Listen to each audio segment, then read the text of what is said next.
that a lot of things that we want to do, a lot of places we would like to go, a lot of things we would like to experience, and we just stop at but, and we build a case. In fact, I was reading something the other day that talked about but. It says, but is an argument for our limitations, and when we argue for our limitations, we get to keep them.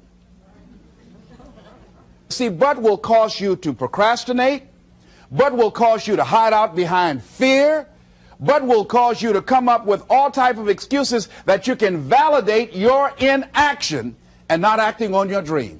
And right now, more than ever, people need to look for ways to live their dream. People need to look for ways to make it on their own. There is no such thing as job security.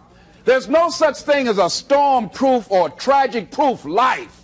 There are no guarantees today, ladies and gentlemen. The illusion is gone. There was a time when we graduated from high school, you were told, go to college and get out, and you go and work for a corporation for 30 or 40 years. They'll give you a gold watch and you'll retire.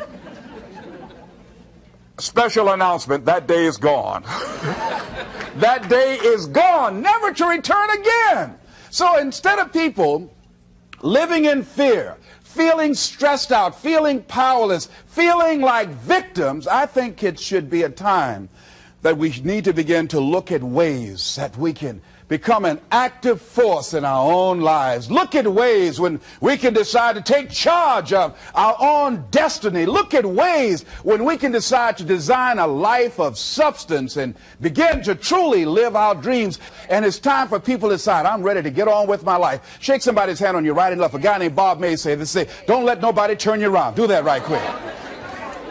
Now, you know, a lot of people say, I'm going to live my life one day when things get right, when I get all my bills paid, when I get my feet on the ground. I say, what have you been walking on?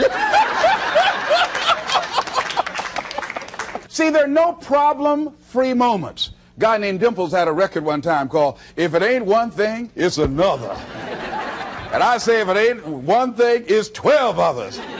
Always something there to build a case on why you can't move on, why you can't grow to the next level, why you can't begin to manifest your greatness, why you can't begin to live life on your terms. Always something there to block you, to keep you where you are, and keep you from beginning to develop your true greatness. Always some fear. How do we handle it? And I'm saying that if you've been hiding out behind but, if you've been using the fact that you don't have enough money or you don't have the education, take it head on. Go get the education. I was saying to a guy the other day who was saying, I said, how old are you? He says, 47 years old. I said, your sister tell me that you can't read. He said, that's right. I said, why?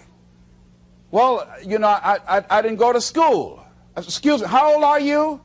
I'm 47. 47? Yes. And you can't read or write? Yes. Have you ever heard of adult school, adult education? Have you decided that you should learn how to read to begin to expand your world? Why are you using that as a racket? Why don't you decide now that you're going to expand your world, that if other people can learn, you could learn too? Well, it's hard for me. Have you been and sit in a class yet? Have you signed up yet? No, I haven't. See, a lot of people say no, ladies and gentlemen, to things, and they don't even know what they're saying no to. They haven't even challenged themselves. He hasn't even gone to sit into a class and say, teach me how to read. Instead, it's been easier for him to go through life, he thinks, trying to play a whole con game, pretending he knows how to do something that he doesn't know how to do. And you know what? Most of us go through life like that. Most of us go through life pretending that we're satisfied where we are, pretending that everything is okay, pretending that we don't have any special goals or ambitions or desires, when really deep down inside we do really want more. But if you look at our behavior, if you judge based upon what we do, that really will tell you some true stories about people, because you have to judge a tree by the fruit it bears, not the fruit that it talks about. See, a lot of people pretend that they want more out of life, but all you have to do is watch their actions. That will tell you something. So I used to pretend that I wanted to lose weight, but how could you tell I was pretending? Watch me when I have a piece of sweet potato pie.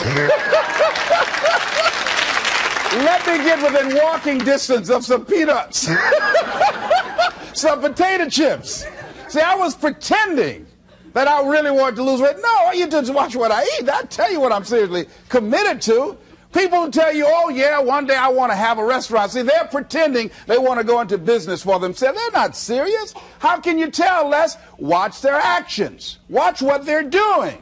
The proof is in the pudding. So if you want to do something, if you thought about something you want to do, take it head on.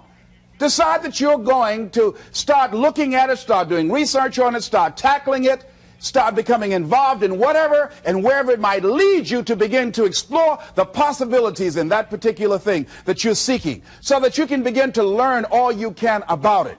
Decide that you're going to face it, that whatever shortcomings you have, that you're going to strengthen yourself there. Whatever training that's required, that you're going to go get that training, that you're going to get started right now.